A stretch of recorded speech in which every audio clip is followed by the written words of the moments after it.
আসসালামু আলাইকুম ভিউয়ার, সবাই কেমন আছেন? আশা করি সবাই ভালো আছেন। আজকে যে বিষয়ে কথা বলবো নারীর অধিকার নিয়ে।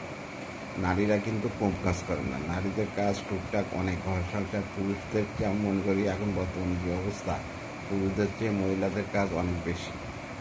তা মহিলারা কাজে বাইরেও কাজ থাকে, আবার ভিতরে এই সংসারের কাজও থাকে। তাহলে পুরুষ মানুষ হচ্ছে, আবার নিজের কথা বলি, আমি হচ্ছে যখন আড়তে যাই তখন এই গণেশের মতন একটু বসে থাকি, আর যখন মাল বিক্রি হয় তখন লিখি আর টাকাও দিলি টাকা লিখি। এই হচ্ছে আমাদের কাজ। আর মহিলাদের কাজ সারা বছর লেগে থাকে, টুকটাক জিনিস অনেক অনেক কাজ করে ওরা। কিন্তু মহিলারা বাইরে বেরোয় কেন? এখানে অনেক প্রশ্ন করে। আপনি মহিলাদের ভরণ পোষণ নেন, আর বাইরে বেরোবে না তো। ভরণ পোষণ নিলেও সমস্যা এক জায়গায় থেকে, তাদেরকে অবহেলা করা হয়, অসম্মান দেওয়া হয় না। এই জন্য তারা নিজের পায়ে নিজে দাঁড়াতে চায়। তাহলে আমরা পুরুষও যেরকম, নারীও সেরকম। ওরাও মানুষ, আমরাও মানুষ। এখানে পরি, নীল পরি, লাল পরি দেখার কোনো অবকাশ নেই, বা ডাইনি হিসাবে দেখার দরকার নেই।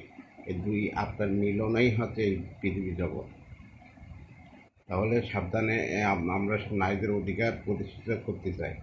নারীরা হচ্ছে সব কিছু হতে পারে। নারীরা সরকার থেকে শুরু করে ইঞ্জিনিয়ার, ডাক্তার, আমলা এবং কাজের মেয়ে সব কিছু হতে পারে হচ্ছে নারীরা।